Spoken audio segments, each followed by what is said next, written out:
السلام عليكم ورحمة الله وبركاته. عاملين ايه؟ يا رب تكونوا بخير. انا عايزة بس اوجه رسالة كده صغيرة للأستاذة ياسمين عز والأستاذة رضوى الشربيني، وعايزة اقول لهم حسبي الله ونعم الوكيل. طبعا في الفترة الأخيرة دي الترند ما شاء الله ما شاء الله على الأستاذة ياسمين عز، وان هي بتدافع عن الراجل وأستاذ محمد وأستاذ محاميحو والحاجات اللي احنا بنسمعها دي، وشتوي وصيفي وخريفي حاجات هبلة كده. تمام. وطبعا أستاذة رضوى الشربيني برضو في نفس الكلام بتقوم الحريم على الرجالة، وده يا جماعة مش صح، انتوا مغيبين والله.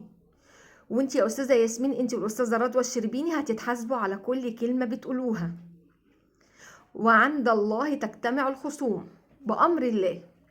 كل بيت خربتيه حضرتك وحضرتها، كل بيت خربتيه، كل أسرة شردتيها، كل زوج مش طايق يبص في وش مراته، كل زوجة يعني بقت متمردة على جوزها، ان شاء الله هتتحاسبوا على الكلام ده.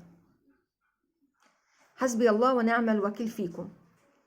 اللي عايزة تشتهر وتعمل ترند تاخد فلوس تتكلم، طب ما ابعدي عن البيوت اسرار، وسيبي الناس في حالها.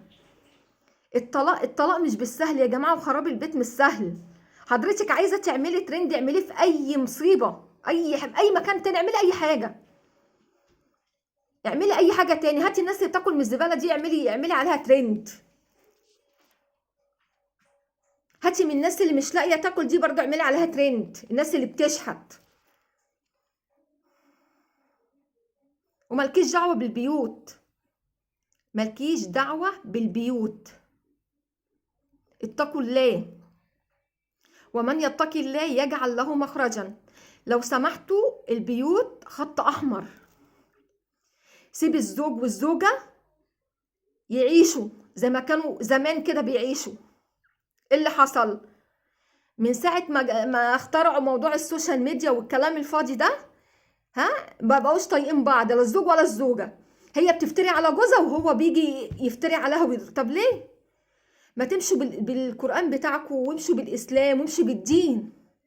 ليه يعني واحدة يعني أقول إيه، استغفر الله العظيم، واحدة زي دي ها تقول لكم مش عارف إيه وراها، ودي تقول لكم وراها. طب ليه؟ اتقوا الله يا جماعة، اتقوا الله. والله أنا بحزن على اللي بشوفه، والله بحزن والله. ليه كده؟ ليه بتعملوا في نفسكم كده؟ انت عارفه حقوق جوزك ايه اعمليها، وانت عارف حقوق زوجتك واولادك ايه اعمل كده. ما تدوش ودنكم لحد يخرب بيتكم. حافظوا على بيوتكم يا جماعه، حافظوا على البيوت. خراب البيت مش سهل والله.